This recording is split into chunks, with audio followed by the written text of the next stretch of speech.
Ini adalah bagian kedua dari video proses costing menggunakan asumsi weighted average. Video ini akan mengilustrasikan penyusunan laporan biaya produksi departemental, tapi khusus untuk departemen pertama. Untuk departemen kedua dan selanjutnya bisa dipelajari secara mandiri. Saya hanya akan memberikan petunjuk sedikit di akhir bagian video ini. Kita lihat kembali struktur laporan biaya produksi sebagaimana sudah dibahas di video sebelumnya. Jadi ada 4 bagian utamanya. Yang pertama adalah judul laporan, yang kedua schedule kuantitas atau quantity schedule, yang ketiga biaya dibebankan atau cost charge, yang keempat adalah biaya yang dipertanggungjawabkan atau cost accounted for. Oke, jadi bagian 1 dan 2 saya rasa tidak ada masalah, juga sudah diilustrasikan di video sebelumnya, sehingga nanti mungkin kita akan pelan-pelan untuk bagian yang ketiga, cost charge, dan bagian keempat, cost accounted for. Terdapat tahapan atau sistematika penyusunan laporan biaya produksi. Jadi sistematika ini harus kita lalui dengan baik untuk memudahkan kita dalam melakukan penyusunan laporan biaya produksi. Yang pertama, tentu saja memahami data aliran unit dan data aliran biaya dengan baik yang terjadi di departemen. Yang kedua adalah menghitung unit ekuivalen dan biaya per unit ekuivalen. Jadi, dua konsep ini adalah konsep utama dalam proses costing, sehingga untuk memudahkan kita di tahapan-tahapan selanjutnya kita harus hitung itu untuk di langkah yang kedua. Yang ketiga adalah menyusun bagian pertama, itu judul, dan bagian kedua schedule kuantitas. Ini saya rasa adalah tahapan yang cukup mudah. Yang keempat, menyusun bagian ketiga, biaya yang dibebankan berdasarkan perhitungan unit ekuivalen dan biaya per unit ekuivalen yang mestinya sudah dilakukan sebelumnya. Jadi dari sini kita sudah bisa melihat, kalau di bagian kedua kita sudah hitung unit ekuivalen dan biaya per unit ekuivalen, bagian keempat atau tahapan keempat ini kita akan lebih mudah, karena terus terang itu nanti akan tinggal kopas saja, copy paste saja. Begitu juga dengan bagian yang kelima. Menyusun bagian keempat, biaya yang dipertanggungjawabkan berdasarkan lagi-lagi perhitungan unit ekuivalen yang sudah dilakukan dan biaya per unit ekuivalen.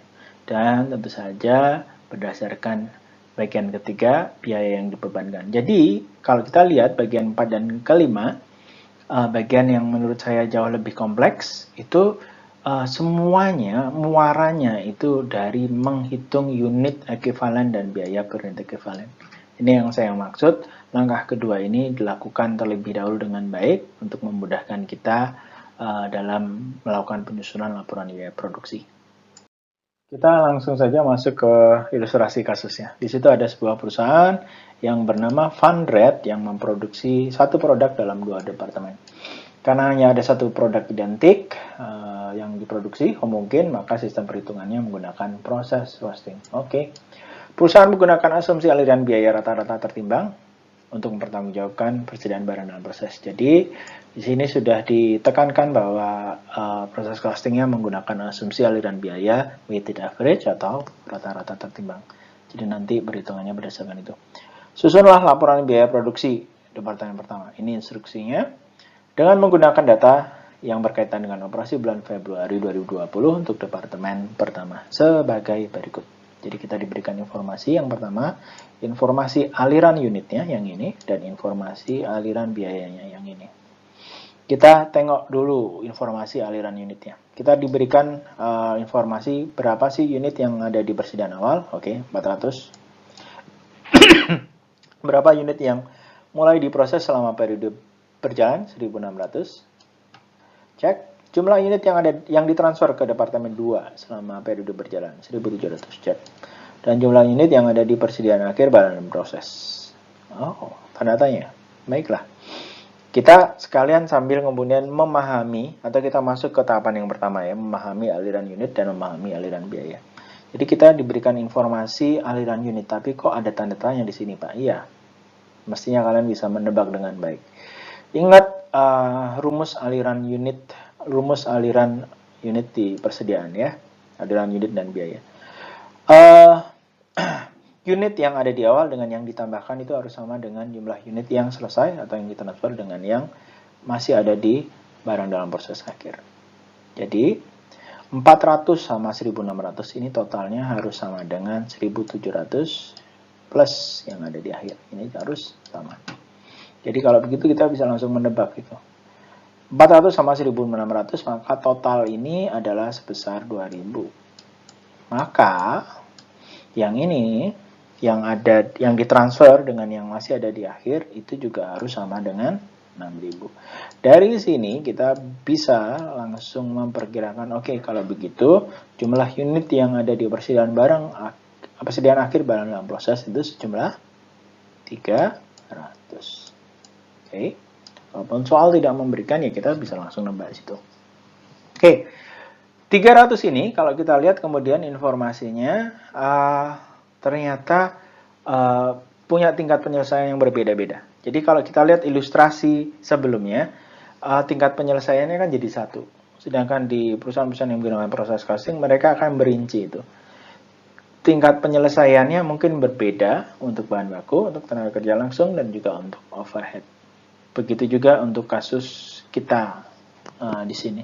Jadi untuk bahan baku itu 75% selesai. Jadi si 300 unit ini yang belum selesai ini itu bahan baku yang sudah masuk 75%, sedangkan tenaga kerja langsungnya baru 40% yang masuk, sedangkan overhead itu baru 25%. Jadi si 300 unit yang belum selesai ini punya tingkat penyelesaian yang berbeda-beda untuk ketiga jenis biaya produksinya.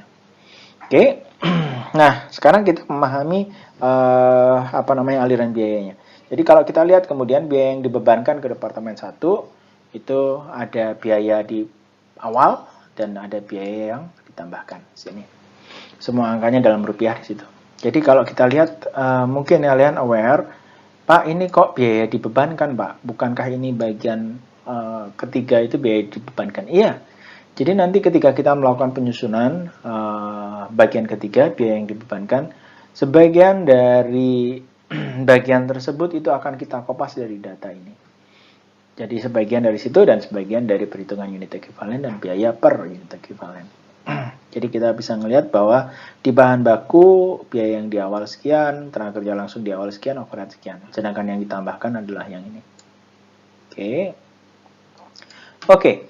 Jadi aliran unitnya sudah, aliran biayanya sudah, mestinya kita bisa melakukan tahapan berikutnya, yaitu menghitung unit ekuivalen dan biaya per unit ekuivalen, supaya kita bisa lanjut ke tahapan-tahapan berikutnya. Kita masuk ke tahapan yang kedua, yaitu perhitungan unit ekuivalen dan biaya per unit ekuivalen. Jadi tahapan ini menurut saya krusial, karena kalau kamu sudah lakukan ini dengan baik, mestinya tahapan-tahapan berikutnya itu kamu bisa jalani dengan lebih mudah. Oke, kita masuk ke yang pertama, menghitung unit ekuivalen. Jadi kalau kita ingat formula unit ekuivalen untuk rata-rata tertimbang atau weighted average itu adalah kita perlu dua komponen. Pertama adalah unit yang selesai atau ditransfer keluar dan unit yang masih ada di akhir. Sehingga data inilah yang kemudian harus kita kopas kembali. Jadi untuk kasus tadi, si fund rate tadi, unit ekuivalen yang ditransfer keluar atau ditransfer ke departemen kedua yang selesai di departemen pertama adalah 1700 unit. Sedangkan unit ekuivalen yang masih ada di persediaan akhir barang dalam proses adalah 300 unit. Oke, ini adalah data yang kita perlukan. Kita lihat lagi dah formula unit ekuivalennya. Jadi nanti kita lihat begini kan. Unit ekuivalen itu sama dengan jumlah unit yang selesai atau yang ditransfer ke departemen selanjutnya. Kita sudah punya angkanya di situ 1700. Dan jumlah unit di akhir persediaan barang dalam proses kita juga sudah punya angkanya 300 unit. Tetapi kita juga perlu ternyata angka persentase penyelesaian. Inilah kenapa kemudian saya biasanya terbiasa untuk bikin bikin yang ini. Jadi kita akan menghitung perhitungan unit ekuivalen untuk ketiga jenis biaya, bahan baku, tenaga kerja langsung, dan overhead. Tetapi untuk memudahkan Anda, atau ya memudahkan saya biasanya memakai catatan ini juga. Oh, bahan bakunya 75%, labornya 40%, dan overheadnya 25%. Jadi nanti tinggal kemudian dikalinya mudah. Ingat, kalau kita lihat di sini, yang dikalikan dengan persentase penyelesaian adalah jumlah unit yang ada di persediaan barang dalam proses akhir. Ingat, yang dikalikan dengan persentase itu adalah unit yang ada di barang dalam proses akhir. Sedangkan yang ditransfer keluar, karena sudah 100%, ya dia tidak dikalikan persentase tersebut. Oke, lanjut. Kalau begitu, karena yang ditransfer keluar ini tidak dikalikan dengan persentase penyelesaian, karena sudah 100%, yaitu kopas saja langsung. 1700, 1700, 1700. Tidak ada pengalinya. Sesuai dengan petunjuk formula tadi. Di sisi lain, unit ekuivalen yang ada di persediaan akhir inilah yang kemudian dikalikan dengan persentase penyelesaiannya. Untuk bahan baku, si 300 ini dikalikan dengan 75%. Nah, nanti akan kita dapatkan angka di sini. Untuk tenaga kerja langsung, unit ekuivalennya kita kalikan dengan 40%, kita akan dapat unit ekuivalennya. Sedangkan untuk overhead, si 300 unit ini kita kalikan dengan 25%, kita akan dapat unit ekuivalennya. Jadi kurang lebih unit ekuivalennya, kalau 300 dikalikan 0,75, kita dapat angka 225. Untuk labornya 300 dikalikan 40%, kita dapat 120, sedangkan overheadnya 75. Kita akan dapat yang namanya total unit equivalent.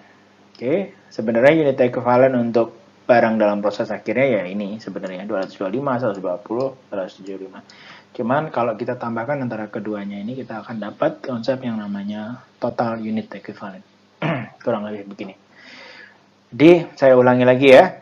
Untuk yang ditransfer atau yang selesai ini tolong jangan dikalikan, karena menurut formula yang dikalikan adalah unit equivalent yang ada di akhir saja. 300 inilah yang kemudian dikalikan dengan persentase penyelesaian.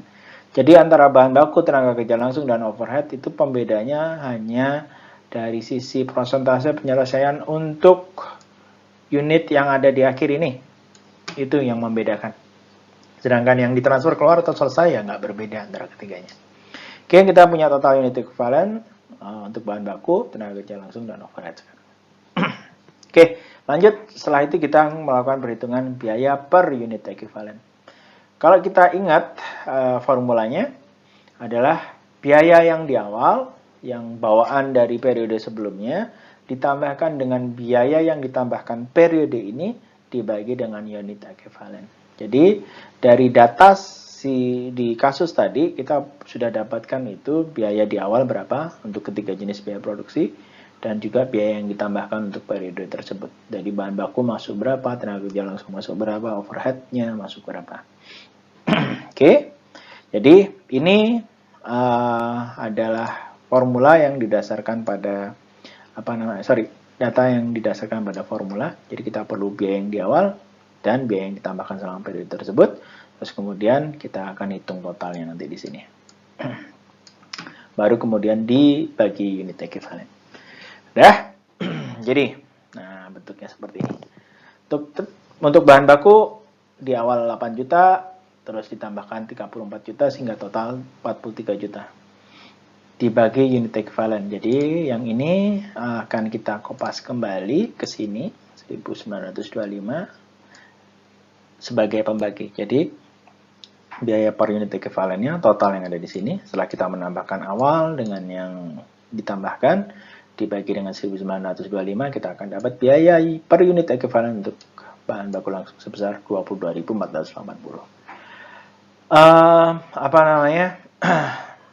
Alur ini juga akan kita kembali gunakan untuk menghitung biaya per unit equivalent labor dan biaya unit equivalent untuk overhead.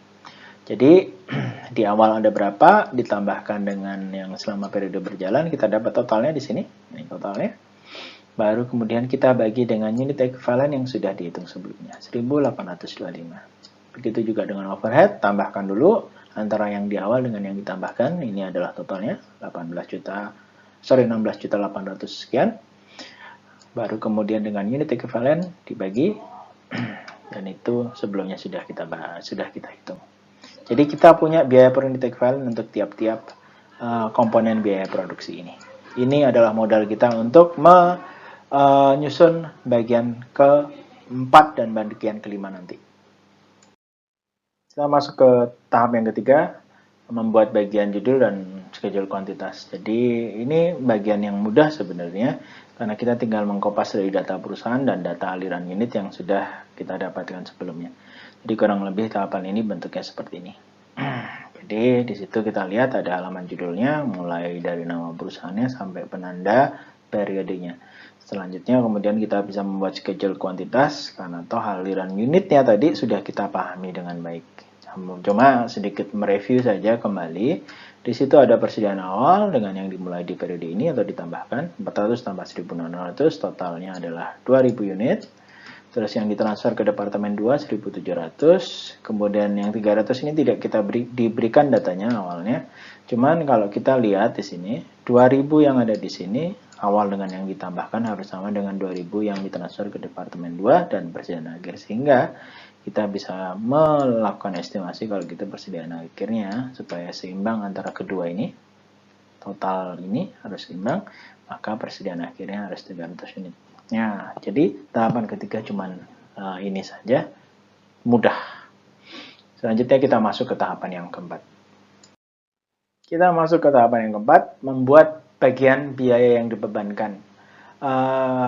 Tahapan yang keempat dan tahapan kelima itu jauh lebih kompleks dibandingkan sebelumnya. Tapi khusus untuk tahap 4 sebenarnya kuncinya adalah apakah kamu sudah melakukan perhitungan unit ekivalen dan biaya per unit ekivalen. Kalau sudah, maka tinggal kopas saja.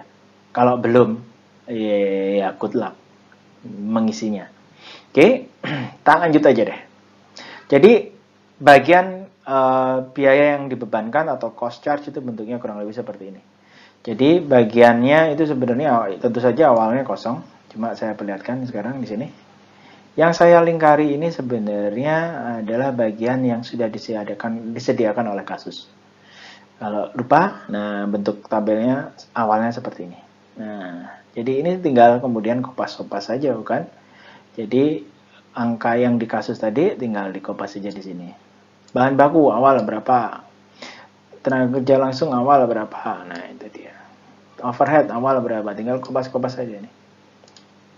Begitu juga dengan biaya yang ditambahkan. Di sini sudah ada angkanya di kasus, tinggal dikopas saja ke bagian ini. Jadi ini tinggal kopas-kopas saja nih. Oke. Nah, bagaimana dengan yang saya tandai dengan tanda tanya yang ada di sini? Wah, ini tergantung apakah kamu sudah melakukan tahapan kedua dengan baik, menghitung unit ekivalen dan biaya per unit ekivalen. Kalau belum, good luck. Kalau sudah, tinggal kopas, tinggal mindah angka-angkanya saja. Oke. Jadi nanti kita tinggal kopas-kopas saja. Cuma saya perlu menghapus ini dulu supaya enak nanti. Oke. Dengan asumsi kamu sudah melakukan tahapan kedua dengan baik dan kita tinggal kopas, maka yang kamu kopas adalah seperti ini. Di bagian yang ada tanda tanya ini, unit ekivalen, kamu tinggal mengambil angka dari sini saja. Tinggal dikopas-kopas saja. Sedangkan di bagian biaya per unit, kamu tinggal ngambil atau kopas-kopas dari sini saja. Jadi untuk bahan baku unit ekivalennya berapa ya? Tentu saja kamu ngambil dari sini. Nah, untuk tenaga kerja langsung unit ekivalennya berapa? Ya tinggal kopas dari sini. Untuk overhead ya jelas dari sana. Untuk biaya per unit ekivalen ya sesuai dengan tempat-tempatnya masing-masing. Terus angka yang tanda tanya yang saya diwarnai dengan yang warna kuning ini adalah total unit ekivalen yang ada di sini yang sudah nanti sudah tertera yang kita kopas dari perhitungan yang kita lakukan sebelumnya kalau sudah dihitung sebelumnya. Oke.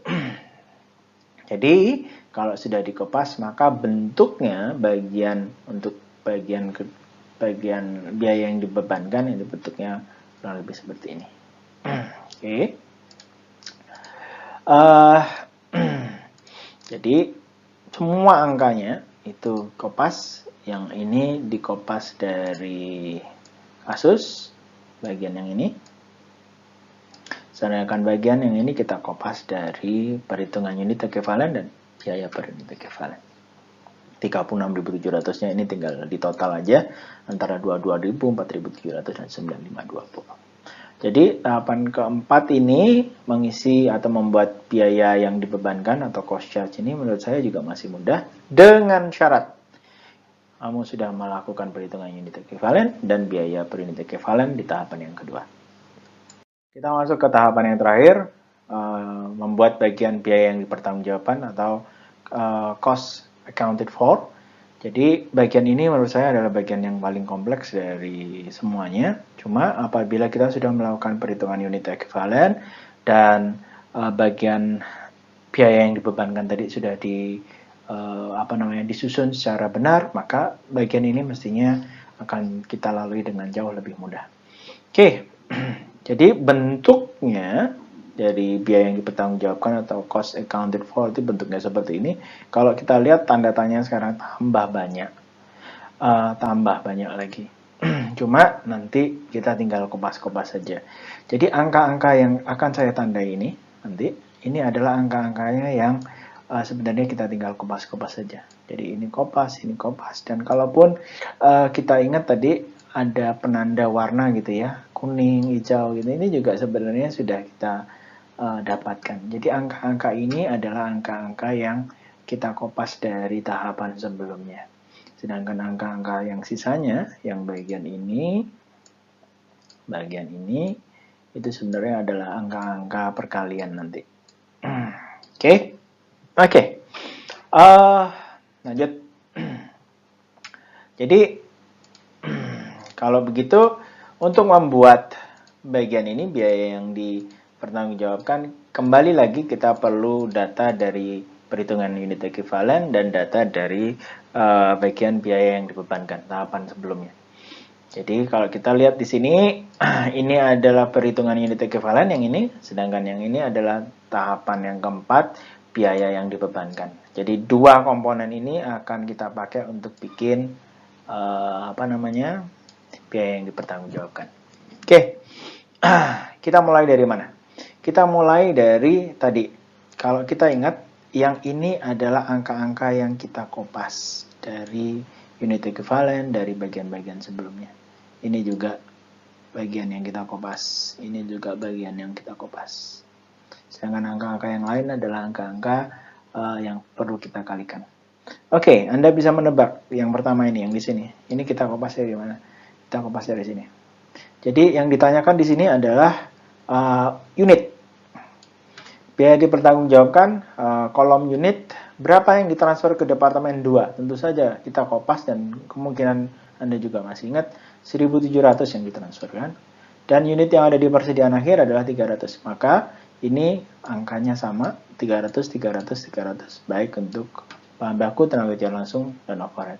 Loh Pak, bukannya itu punya tingkat penyelesaian yang berbeda? Nah, bagus kalau masih ingat, karena berikutnya adalah tingkat penyelesaian. Yang ini, itu kita kopas dari sini, atau kalaupun masih ingat tadi, bahan bakunya masih 75%, overheadnya, tenaga kerja langsung 40%, dan overheadnya. Jadi, sebenarnya angka-angka yang ini nih, itu sebenarnya mengulang kembali kok. Bagian ini mengulang kembali. Berapa unit yang selesai dan yang belum selesai. Dan untuk yang belum selesai, berapa persentase penyelesaiannya. Jadi ini ngulang lagi sebenarnya, ditanyakan ulang. Terus, bagaimana dengan bagian yang ini Pak? Yang 36.700 dan yang hijau ini. Tentu saja kita sudah bisa nebak ini. Yang 36.700 ya asalnya dari sini. Karena warnanya sama-sama kuning. Dan yang hijau ini, yang warnanya hijau ini ya tentu saja kita ambilkan dari sini. Angkanya sama. Kalau sudah, maka komponen-komponennya tinggal sudah lengkap semua. Yang kita lakukan tinggal melakukan perkalian. Kita mulai dari yang di sini. Jadi kolom yang diperlukan kita isi dulu, baru kemudian kita lengkapi barisnya. Ingat, kolom dulu baru baris. Kolom yang pertama ditransfer ke departemen kedua. Ada 1.700 unit yang ditransfer dengan biaya per unit 36.700, maka Anda bisa nebak. Yang saya lakukan tinggal mengalihkan aja. Total biaya yang ditransfer ke persediaan barang jadi atau ke departemen selanjutnya adalah mengalihkan 1.700 ini dengan 36.700 dan saya akan dapat angka sejumlah 62.390.000. Begitu juga dengan angka yang di sini. Angka-angka ini adalah angka-angka perkalian antara yang belum selesai 300 unit dikalikan dengan prosentasenya terlebih dahulu. 225, 120, 75. Jadi 300 kalikan 75%, 225, 300 kalikan 40%, 120, dan 300 dikalikan 25% itu 75. Loh Pak, bukankah ini sudah dibahas sebelumnya ya ketika kita ngitung unit ekivalen? Baiklah, kalau kalian mau kopas, cara kopas, ya sebenarnya ini ngambil dari sini. Nah, ini ngambilnya dari sini. Cuman disuruh ngulang lagi kok. Kalau mau ngopas itu ngambilnya dari sana. Kalau nggak ngepas ya kalian bisa ngitung lagi dan kemudian ngecek, oh apakah tahapan kedua saya sudah sama dengan ini. Oh kalau sudah sama berarti sudah oke perhitungannya baik di tahapan yang kedua maupun tahapan yang sini. Jadi kita sudah punya angka, ini adalah angka unit ekivalen spesifik untuk tiap jenis biaya produksi. Jadi unit ekivalen untuk bahan baku 225, khusus untuk yang 300 unit saja yang masih ada di akhir barang dalam proses, tenaga kerja langsung 120, 75 gitu ya. Jadi yang ini nih 225 ini bukan kita ambilkan dari total. Karena ini 225, 120 ini khusus untuk yang masih tersisa di barang dalam proses akhir. Jadi bukan totalnya. Oke, 225 kalau begitu 225, 120, 75 ini tahapan berikutnya bagaimana? Lagi-lagi saya kalikan dengan yang angka biaya per unit. Jadi 22480 dikalikan 25, 120 kalikan 4700, 75 dikalikan 9520. Maka saya akan dapat angka biayanya untuk tiap-tiap komponen biaya produksi yang masih tersisa di barang dalam proses akhir. Ini adalah angka totalnya dari tiap-tiap komponen tadi. 5 juta untuk bahan baku, tenaga kerja langsungnya 500, overheadnya 700. Ini totalnya. Jadi ini pertambahannya kita masukkan ke sini. Sudah, begitu saja. Cuma memang perlu latihan sehingga nanti kamu harus belajar secara mandiri untuk penyusunan laporan biaya produksi ini. Kurang lebih kalau kemudian disarikan tahapan ini, maka kita akan dapat angka yang kurang lebih atau laporan biaya yang dipertanggungjawabkan bagian terakhir itu bentuknya seperti ini. Sambil saya hapus-hapus supaya memudahkan kalian untuk membaca. Jadi bentuknya seperti ini yang sudah jadi untuk biaya yang dipertanggungjawabkan atau cost accounted for.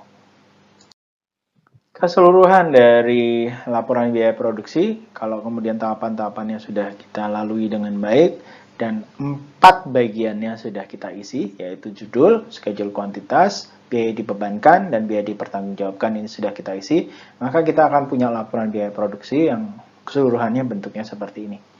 Oke, cuman kita tengok kembali, di sini ada halaman judul, di sini ada schedule kuantitas, di sini ada biaya dibebankan, dan di sini ada biaya dipertanggungjawabkan. Selain saya ingin memperlihatkan ini, saya juga akan kira-kira mengilustrasikan bagaimana cara membacanya. Tentu saja kalau kita ingin lihat pergerakan unitnya ada di bagian ini. Ini pergerakan unitnya, di awal ada berapa, ditambahkan berapa, yang ditransfer berapa unit, dan yang ada di akhir berapa unit. Dan sebagaimana yang sudah dijelaskan sebelumnya, kalau kita ingin tahu ini 400 unitnya itu berapa biayanya, ini akan dijelaskan di sini. 400 unit ini total biayanya adalah 12.037.000 ini yang terdiri dari bahan baku sekian, tenaga kerja langsung sekian, dan overhead sekian. Di sisi lain, kemudian yang 1.600 unit ini biayanya berapa? Ini dijelaskan di bagian ini. Jadi 1.600 itu biayanya adalah 56.688.000 yang terdiri dari 34 juta bahan baku, tenaga kerja langsungnya 7 juta, dan 14 juta untuk overhead. Jadi ini menjelaskan biaya dari si bagian 2 ini menjelaskan biaya dari ini. Nah, ini bagian ini. Oke.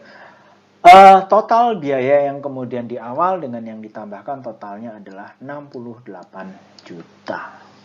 Bagian ini adalah bagian yang tadi kita isi berdasarkan perhitungan unit ekuivalen dan biaya per unit ekuivalen sebagai penanda, kemudian bagaimana perusahaan akan membuat bagian yang ketiga, biaya dipertanggungjawabkan. Nah, biaya yang dipertanggungjawabkan sendiri kemudian itu memberikan kita informasi mengenai bagian ini. Bagian ini itu akan masuk atau diterangkan di bagian yang ketiga. Berapa rupiah dari unit yang ditransfer ke Departemen 2 dan yang masih ada di akhir? Ada di bagian yang ketiga. Jadi kalau mau dirinci, maka yang 1.700 unit yang ditransfer ke departemen selanjutnya, ini total biayanya ada di sini. Sesuai dengan judulnya. 1.700 unit ini bernilai 62.390.000. Jadi yang ditransfer adalah 62.390.000. Sedangkan yang 300 unit yang masih ada di barang dalam proses akhir, ini senilai, ini dia, 6.336.000. Dan lagi-lagi terdiri dari bahan baku 5 juta, tenaga kerja langsung 500.000, dan overhead 700.000. Jadi cara membacanya kurang lebih seperti itu. Nah, sekarang kemudian begini, kalau kita ingat, kalau dalam jumlah unit totalnya harus sama, 2.000 unit awal dengan yang ditambahkan, 2.000 unit juga yang ditransfer ke Departemen 2 dan persediaan akhir, maka jumlah rupiahnya juga harus sama. Nah, 68 juta di sini, 68 juta di sini. 2.000 unit di atas, 2.000 unit juga di sini. Sehingga seimbang, balance. Sehingga kalau kita bikin laporan biaya produksi, sudah balance unitnya, sudah balance rupiahnya, mestinya besar kemungkinan laporan biaya produksi ini sudah benar perhitungannya. Kalau belum, ya tanda tanya itu. Berarti ada yang salah kemungkinan. Nah, sekarang kemudian bagaimana kemudian memakainya? Jadi kalau kita ingat, ketika kita ingin melakukan jurnal untuk mentransfer dari barang dalam proses ke persediaan barang jadi, masih ingat? Jurnalnya adalah persediaan barang jadi. Saya pakai saja. Saya pakai Saya pakai singkat saja ya. Persediaan barang jadi, PBJ. Kreditnya adalah persediaan barang dalam proses. Berapa rupiahnya? Bisakah Anda bisa menebak berapa rupiahnya dari jurnal ini? Yang ada di sini nih. Jurnal rupiahnya tentu saja adalah angka ini. Angka ini kita akan kupas. Sebesar 62 juta sekian. Barang dalam proses, persediaan barang dalam prosesnya juga kita kredit 62 juta. Bukan angka yang ini. Bukan yang 68, karena 68 ini adalah biaya totalnya, termasuk yang masih tersisa di barang dalam proses. Jadi yang kita jurnal adalah angka yang sebesar 62.390.000 ini. Oke, jadi 63 jutanya ini tidak kita jurnal, yang kita jurnal cuma ini saja. Nanti kalau ini kita jurnal, maka persediaan barang dalam prosesnya otomatis saldonya akan menunjukkan angka sebesar 66.336.000. Oke, saya kira untuk penyusunan laporan biaya produksi departemen pertama selesai. Selanjutnya kita akan lihat, atau saya akan berikan petunjuk untuk penyusunan laporan biaya produksi untuk departemen kedua. Oke, untuk departemen kedua dan selanjutnya ada sebuah komponen biaya tambahan berupa biaya departemen sebelumnya. Ini untuk memfasilitasi biaya-biaya yang sudah dibebankan di departemen sebelumnya. Jadi kalau kita lihat ilustrasikan di situ, untuk perhitungan unit ekivalennya ada sedikit perbedaan, cuman dengan catatan begini. Untuk komponen biaya yang namanya departemen sebelumnya, tingkat penyelesaiannya selalu 100%. Jadi ini fix di 100% untuk departemen apapun yang ada komponen tersebut, departemen sebelum itu tingkat penyelesaiannya selalu 100%. Karena di departemen sebelumnya kan dia sudah full. udah selesai. Nggak mungkin kemudian kalau belum selesai dipindah ke departemen kedua dan berikutnya. Jadi kalau kita lihat di situ, kalau kita ngitung unit ekivalen yang kamu harus lakukan kan terlebih dahulu harus melakukan identifikasi itu berapa yang ditransfer keluar atau selesai dan yang masih ada di persediaan akhir berapa. Sama, kalau di departemen kedua juga harus kita lakukan ini. Jadi ini tahapannya. Terus kamu juga harus melakukan identifikasi persentase penyelesaiannya yang ini. Di situ bahan baku berapa, tenaga kerja langsung berapa, overhead berapa. Tetapi khusus untuk si departemen sebelumnya, ini pembedanya harus selalu 100%. Itu saja kok. Setelah itu kemudian kita bisa lakukan perhitungan unit ekvivalennya dengan cara yang sama seperti di departemen yang pertama tadi. Untuk yang 2000 unit, kopas. Baik departemen sebelum, bahan baku, labor, overhead, karena dia pasti sudah sama-sama 100% karena dia ditransfer keluar, berarti dia 100%. Yang membedakan kemudian ada di bagian yang ini. Unit ekivalen di persediaan akhir akan berbeda untuk tiap-tiap komponen biaya. Departemen sebelumnya hampir selalu 100%, labor, material, labor, dan overhead tergantung, kemudian data tergantung pada kasus. Jadi kalau begitu 1000 unitnya untuk departemen sebelumnya kita kalikan 100 ya 1000 juga.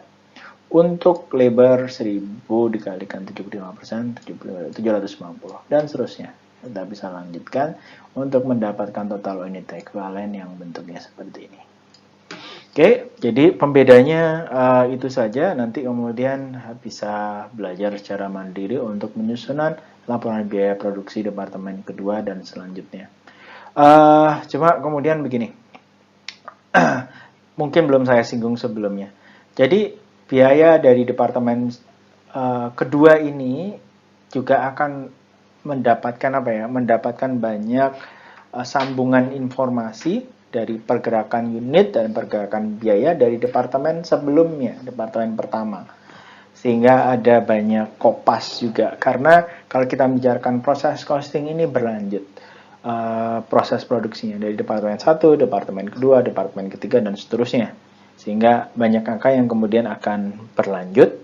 Begitu juga kemudian dari sisi waktu, periode waktu, itu juga berlanjut karena let's say, persediaan akhir tadi, di kasus kita sebelumnya, persediaan akhir bulan Februari akan menjadi persediaan awal bulan Maret. Persediaan akhir bulan Maret akan menjadi persediaan awal bulan April, dan seterusnya. Jadi departemennya akan nyambung, periodenya akan nyambung. Kurang lebih seperti itu. Dan untuk selanjutnya kamu bisa belajar secara mandiri.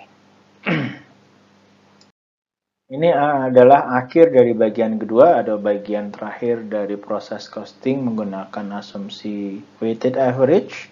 Berikutnya bisa dilanjutkan dengan belajar secara mandiri dan memperbanyak latihan supaya terbiasa dengan penyusunan laporan biaya produksi.